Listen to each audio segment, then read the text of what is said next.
խորհուրդ խորին անհաս անսկիզբ։ Սուրբ Պատրակը այս խոսքերով է սկսվում։ Ինչի մասն է խոսքը։ Քրիստոսի անջավելի ծննդյան մասին։ Հիսուս երկու ծնունդ է ունեցել։ Առաջին ծնունդը հորից անժամանակ։ Որքան որ հայրը հայր է, այնքան որդին որդի է։ Մենք հավատամքի միշտ ասում ենք, դա ինչ է նշանակում։ Դա նշանակում է, որ եթե հայրը հայր է, ապա նրա որդին իր հետ է։ Բնության մեջ մարդկային օրենքների մեջ այդպես չի։ Երբեմն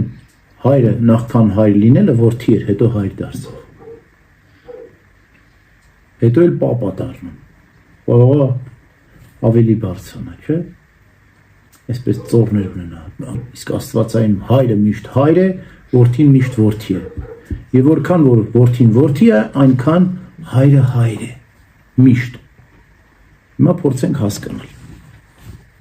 Տեսեք, մարդը ինչ որ բան է մտածում, չէ՞։ Հենց մտածեց անմիջապես մտավոր խորհուրդը ծնվում է։ Այսինքն մտածումն ու մտավոր խորհուրդը միտքը միասին են։ Երբեք առանձին չեն։ Որքան որ միտքը այնպես է մտահաղացումը։ Մտքի մեջ միտքն ու մտահաղացումը միասին են։ Հենց մտածեց խորհեց, ուրեմն մտահաղացումը կա։ Այդպես, որքան որ հայրը հայր է, եթե հայրը հայր է, ուրեմն որդին կա։ Եթե որդին չլինի, հայրը հայր չի լինի։ Եվ եթե հայրը չլինի, որդին որդի չի լինի։ Սա խորհուրդ, խորհին, անհաս, անսկիզբ, որ հենց պատրակի սկզբում մենք երգում։ Այսինքն պատրակի սկիզբը, որ խորհուրդ խորինն ենք երգում, նաև քահանայի զգեստավորումն է լինում, այդպես է հրահանգը, ծածուկ պետք է լինի, փակ դռներով, ավանդատանը։ Քահանայի զգեստավորումը Քրիստոսի խորհուրդ խորին անհաս անսկիզբն է, որտեղ քահանան խորհրդանշում է Քրիստոսի։ Փակ դռներով մարդկանցից անտես միայն Աստվածությանը հայտնի որդին հորից ծնվեց։ Հետո եկանք պատարագը սկսեցինք, բարձացանք խորան։ Վարակույրը փակվեց։ Եվ ներսում կատարվում է առաջադրությունը։ Առաջադրությունը խորհրդանշում է Քրիստոսի երկրորդ ծնունդը։ Ինչպես ասացինք, առաջին ծնունդը Քրիստոսի, ինչպես մտքից մտահաղացումն է ծնվում։ Երկրորդ ծնունդը մտքից խոսքն է ծնվում։ Ուրեմն Քրիստոս խոսք է կոչվում, երկու խոսք, մտավոր խոսք եւ բերանացի խոսք։ Այդպես է Քրիստոսի ծնունդը երկուսն է, մեկ հոր Աստծուց ի հավիտենից անժամանակ եւ երկրորդ Սուրբ Աստվածածին Մարիամից, ժամանակավոր, ժամանակի մեջ 1 թվական։ Ուրեմն, երբ որ վարակույրը փակում են, Քրիստոսի երկրորդ ծնունդն է։ Սա էլ մեզ անհասկանալի է։ Միայն ասում ենք անսերմն հղությամբ, Սուրբ Հոգով, անապական ծննդյան։ Սա էլ անհասկանալի է մեզ։ Բայց առաջինը խորհուրդ խորին է, անճարելի է։ Սա մեր աչքերի առջև է եղել Բեթխեհեմում, հովիվների այցելությամբ, մոգերի այցելությամբ, Հովսեփը, Մարիամը մեր աչքի առջև եղավ։ Կրկին անհասկանալի, բայց ոչ անճարելի, տեսանելի, շոշափելի, հա։ Իսկ առաջին ծնունդը անճարելի, անհասկանալի, անիմանալի, որ Աստծուց միայն երկնքում հայտնի։ Հիմա, երբ որ առաջադրությունը վերջացավ, վարակույրը անմիջապես բացվում է, Քրիստոս ծնավ եւ հայտնեցավ։ Եվ ինչ է սկսում։ Աշխարհգալոց։ Աշխարհգալոցն ինչ է։ Քրիստոսի ծնունդից հետո աշխարհ եկավ Հիսուս։ Եկավ աշխարհ եւ պատտվում է եկեղեցու մեջ, չէ՞, աշխարհգալոցից հետո պատտվում է եկեղեցու մեջ։ Քրիստոս շրջեց երկրի վրա 30 տարի։ Հա? Քարոզեց մարդկանց մեջ 33 տարի։ Եվ Հիսուսի քահանայի արչավիցով է գնում խաչվարը։ Հովանես Մկրտիչն է։ Քշուծակիրները, մոմակիրները հեշտակներ են Հիսուսի ամբողջ տնօրինական խորհուրդների ժամանակ հեշտակները միշտ ներկա են։ Տեսել եք քշոցների վրա 6 թևյան սերովբեներ են պատկերված։ Ձայն են հանում եւ նաեւ մոմակիրներն էլ կարելի է հեշտակների հետ համեմատել, որտեղ Հիսուսի ծննդյան ավետիսը տվեցին հրեշտակները, չէ, նաև հարության ավետիսը տվեցին հրեշտակները, ամենուրեք սպասարկում էին Քրիստոսին։ Այդպես էլ քահանան արջևից եւ ետևից ունի քշոցակիրներ, մոմակիրներ, խաչվառակիր, որ այդ թափոր ամբողջ Հիսուսին կարապետ Հովանես Մկրտիչն է հրեշտակներ միասին աշխարհում պատտվում են, գալիս են, աշխարհ գալուսն է, մենք բոլորս գալիս ենք, ինչ ենք անում, համբուրում ենք խաչվառը, այսինքն սկզբում դիմավորում ենք Հովանես Մկրտչին,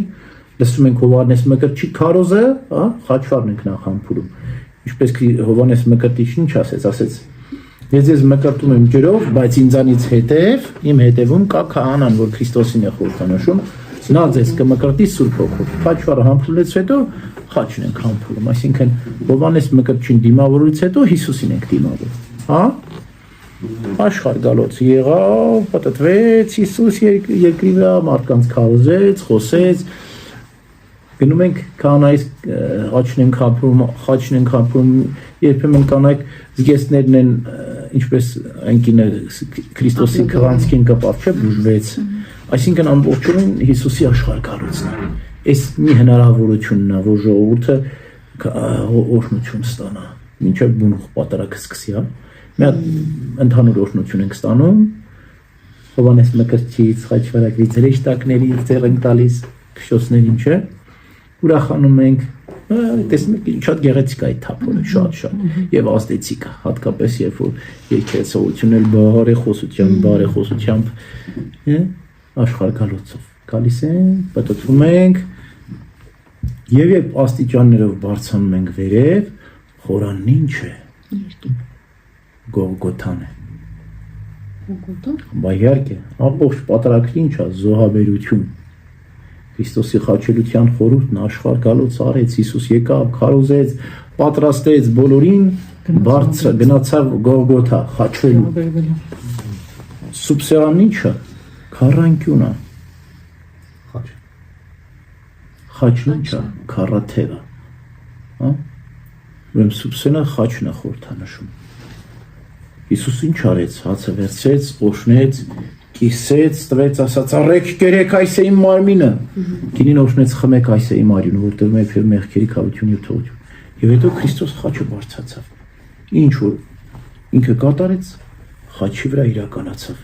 Մարմինը ճեղքեցին, խոցեցին, կիսվեց, արյունը հոսեց։ Այսինքն այդ բոլորը խաչի վրա կատարվեց։ Տեսել եք կանոնն չեք տեսնում, բայց խորանի վրա կատարվում է։ Կիսում է, Տիրոջ մարմինը ճեղքում է, 4 մասի է բաժան։ Թաթախվում է գինու մեջ, Տիրոջ արյունի մեջ։ Քրիստոսի խաչելության խորհուրդը ամբողջովին կատարվում է այնտեղ։ Նշխարը 4 մասի է բաժանվում, քառաթև խաչի վրա Հիսուս խաչվեց, թաթախվում է Տիրոջ արյան մեջ։ Եվ այդպես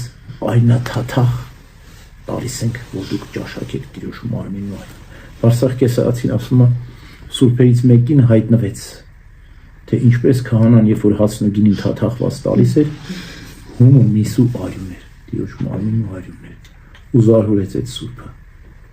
բայց որ մարդիկ չեն կարող դիմանալ այդ իրական խորհրդին հում ու միս ու արյուն ուտեն, այդ պատճառով Քրիստոս այդ բոլորը փոխարինեց հացի եւ գինու տեսքով, հում միս ու արյուն դժվար է ուտել, իհարկե Տիրոջ մարմինն ու արյունն էլի, այդ պատճառով Հիսուս խորհուրդ հացի եւ գինու տեսքով արել, բայց սուրբերից մեկը տեսավ այդ որ թե ինչպես քահանայի ձեռքից հում, միս ու արյուն է բաշխվում մարդկանց։ Եվ այս բոլորը կատարվեց, խաչելության խորհուրդը կատարվեց, Հիսուսի մարմինն ու արյունը բաշխվեց, արդեն խաղաղում ենք, հաղորդում ենք Քրիստոսի հարությամբ, համբարձմամբ ավարտվում է։ Բացա ընդհանուր մի բացատրություն է, կա ամեն մի մասի առանձին բացատրություն, թե օրինակ ավետարանի վերաբերումը։ Երբ որ վերաբերում է կատարվում, վերաբերում նշանակում է բարձրացնել եւ պատտել, այսպես ասեմ։ Եսայի մարգարեն երբ պետք է գնար Իսրայելի ժողովրդի մեջ քարոզելու, հրեշտակն ասում է, գնա եւ քարոզի սերովեն։ Ասում է,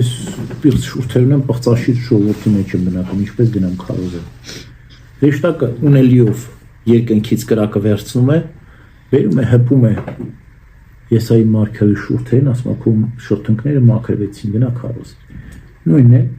ավետարանի ժամանակ սարկավագը ունելիով շուշպայով վերցնում է սուրբ գիրքը ավետարանը, խորանի վրա պատտում է, դա կարծես ունելիով կրակն է երկնքից վերցնում, բերում է դպրին, որ պիտի ընթերցվածքը կարդա համբուրել է տալիս։ Այսինքն շուրթունքները մաքրվեց եւ հիմնական Եսայիա չէ կարդում Կիրակի օրերում Եսայի մարգարե, ընթերցվածքս Եսայի մարդկացը։ Դե սկիզբը Եսայիով է սկսում, որտեղ ամբողջ խորհուրդը հենց Եսայի մարգարեության դրվագն է։ Ունելիով, այսինքն շուշպայով վերցեց կրակը, այսինքն ավետարանը, պատտեց երկնքով խորանի վրա, բերեց եւ համբուրել տվեց դպիրին, որ պիտի ընթերցվածքը կարդա, շրթունքները մաքրեց ու ասեց. ընթերցված Եսայա մարգարե է, սկսեց Եսայի մարգարե կարդալ։ Որից հետո ավետարանը ասում ենք ասե Աստված է խոսում մեզ հետ, հա? Ավետարանի ժամանակ եւ Աստծո խոսքն է փոխանցվում մեզ։ Հին կտականից, մարգարեից գալիս ենք դեպի առաքելական թղթեր եւ ամփոփում այդ ամբողջի ավետարանն։ Որից հետո գալիս է հավատամքը, անպայման մենք պետք է հավատամքը ասենք մեր ամեն պատարագի, թե ում ենք հավատում, ինչպես ենք հավատում, որն է մեր